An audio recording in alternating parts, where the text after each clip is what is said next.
Hello, Minaji, and welcome to One Teacher, One Scientist chat room. And it is such a pleasure for me to welcome you here. I mean, you've been involved in Vedanta, learning, teaching for such a long time. So, Minaji, I just wanted your thoughts on how education should be looked at in modern times. How do you think children should be educated in modern circumstances? Thank you, Vaishali. That was very nice of you to, give me this honor to speak at your platform. Education, Vaishali, doesn't change with times. What is education about? First of all, we have to have a very clear idea about that. Education is for two purposes: to make a child cultured and civilized. What is culture? Culture is an inner refinement that a child must have, and civilization is common knowledge. Just general knowledge in applying oneself in day-to-day life. It's the application. But the inner refinement is what will make a difference in how one's general knowledge is applied in everyday life. So these are the two main things that education should really focus upon. So do you think, Meenaji, we are actually educating children the right way when the children are in such a structured construct and they are all just running towards scores and marks? So do you think a child should be studying in a very, very structured environment? Or should we allow them freedom of imagination, freedom of joy, and to have that magic and wonder in their lives? Both are required. It is not that they cannot have any structure, and it cannot be only structure. Structure will give them the discipline that is required. What is discipline? It is making right choices. Where will the ability to make right choices come from? Absolutely. It will have to come from within. So both are required. And what we have done with education today is we have made it gathering information, and we literally stuff the children with knowledge from outside. They are bursting on their seams, literally, with so much pushed into them. Education is not just getting information. It is that has to become a part of who one is. Just to put it in a very simple language that anyone can understand, is we all know that we have to eat healthy. That information is there. Do we eat healthy every day? Until it becomes who I am, it is not education, it is information. So that when it transforms me into how I am interacting with the world, that is when one is really educated. Today there are so many people who are scholars in Buddhism, who can tell you a lot about Buddhism. How many of those scholars have had the same experience that Buddha had? Absolutely. So somewhere I feel experiential learning is what a child should be doing. I mean, we should give them experiences. We should allow them to experience the world around them and learn through experiential learning. We have to inspire them to that way of education. Do we even train our children to have that eureka moment in their lives? When Archimedes was in his bathtub, and that was when that is learning. Yes. That is one scientist coming from within. Yes. That, or have we told our child, like Sir Isaac Newton, wonder why is that apple falling? All of us see that apple falling. Yes, absolutely. So the connect within has to be very strong. With the knowledge. Yes, with the knowledge. With the knowledge. We impart them the knowledge, and yet we have to show them. Or think of our great mathematician Ramanujan. Yeah. He did not know how he was coming to the correct answers. Solutions to most complicated equations, he was just giving them out. They were coming intuitively. We have taken away that intuitive learning from the children. We are just telling, they do not explore their minds fully. Yes, absolutely. I think that is the reason why we need to give them opportunities to experience the world around them and maybe construct their own knowledge.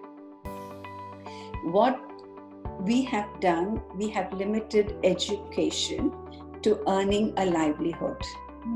Yes. How much money is there in it? And we have made money the focus of every aspect of life.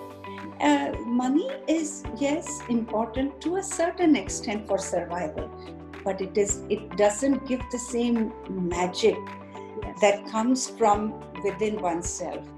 The joy of a poet, we may understand a poetry, but we will not have the same experience that the poet had.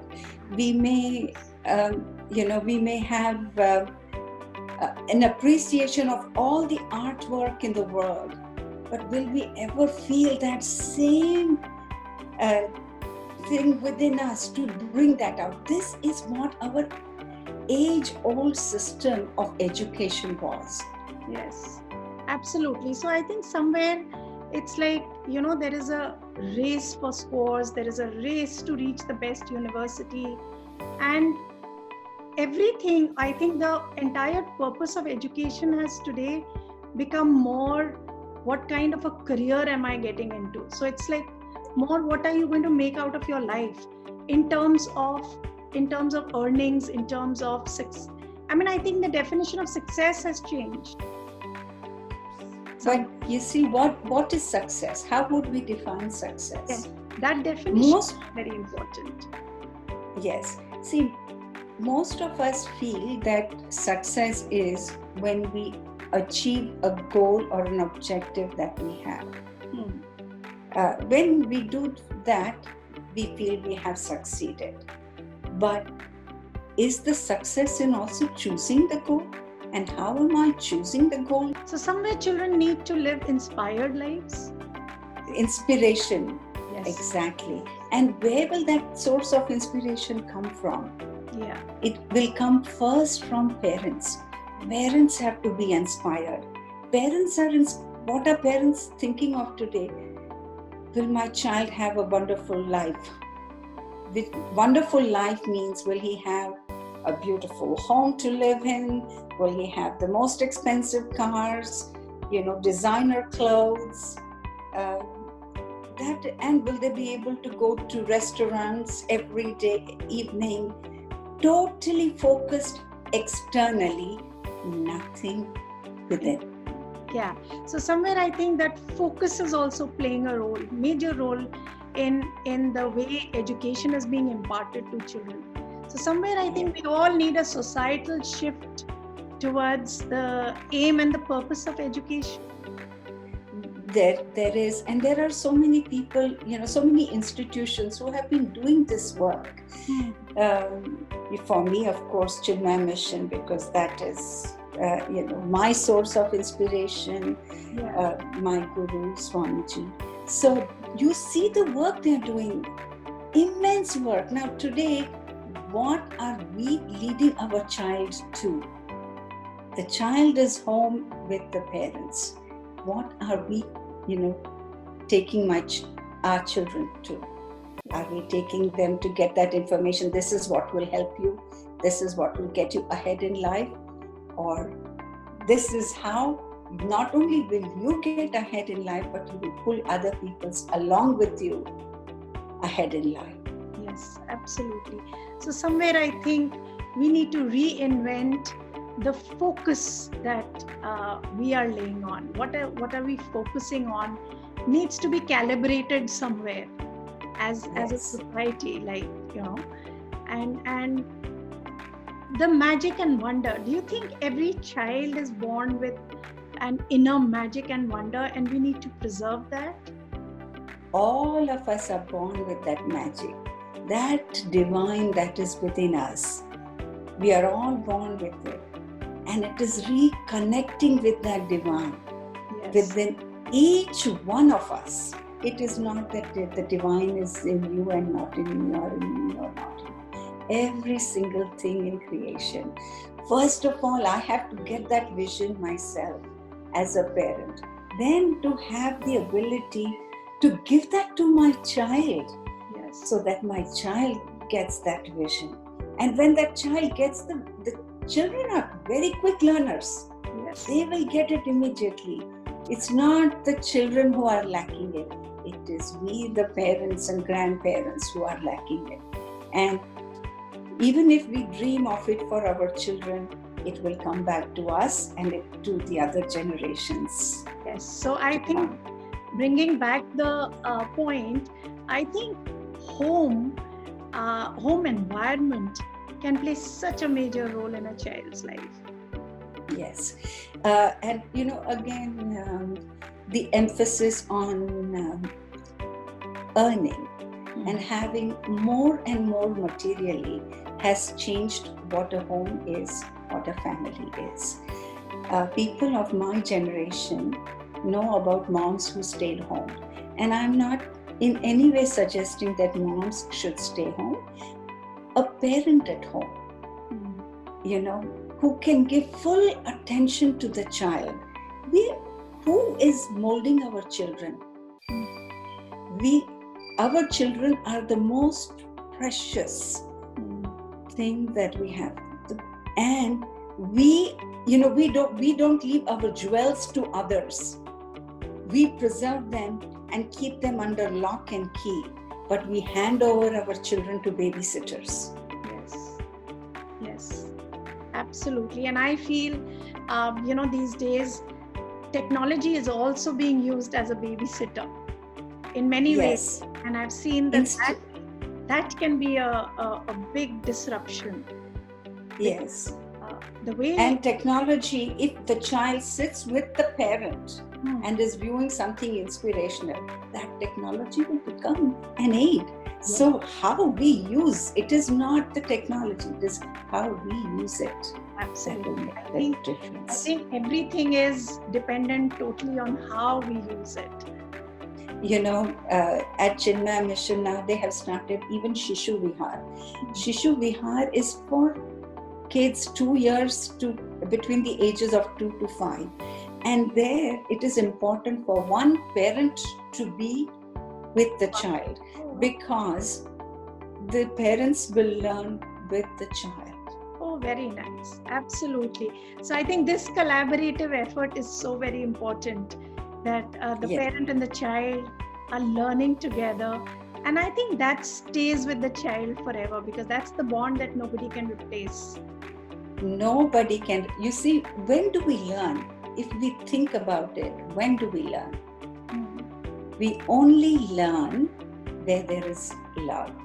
Yes. That love remains with us forever. If we think of our school days, which lesson did we learn well? The one that teacher loved teaching and enjoyed teaching. Yes. That is what we learned well. What were the stories from our childhood that we remember well? The ones that our mothers enjoyed telling us and loved telling us. Yes. And when she saw the joy in us, she enjoyed telling it to us over and over again. And they never failed to bring us joy.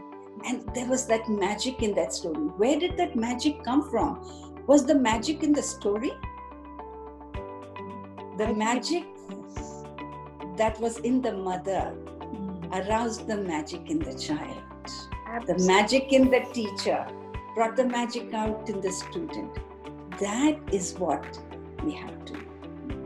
Teachers are not teaching from the magic in them.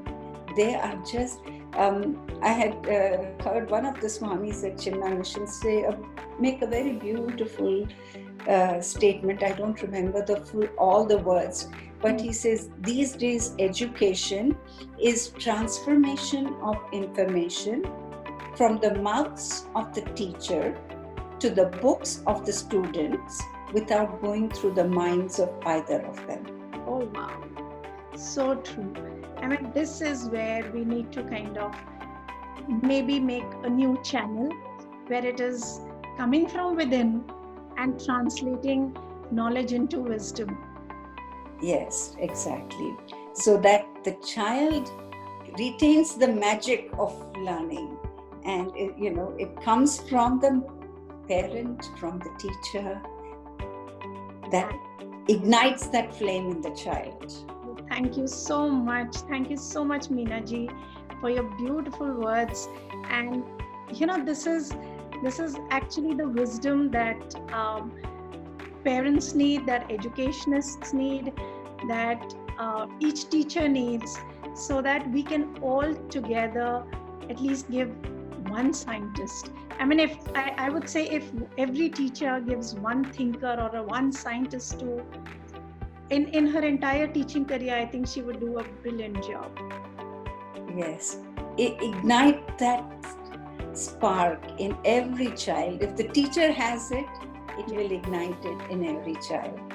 I can only thank Gurudev Swami Chinmayanand ji for the great work that he has done in trying to bring this to as many people as he can. And I wish that it spreads on like a wildfire and reaches everyone. Thank you so much, Meena ji. And I hope together we can all bring back that magic and wonder in children. Yes. Thank you so much. Thank you, Vaishali ji.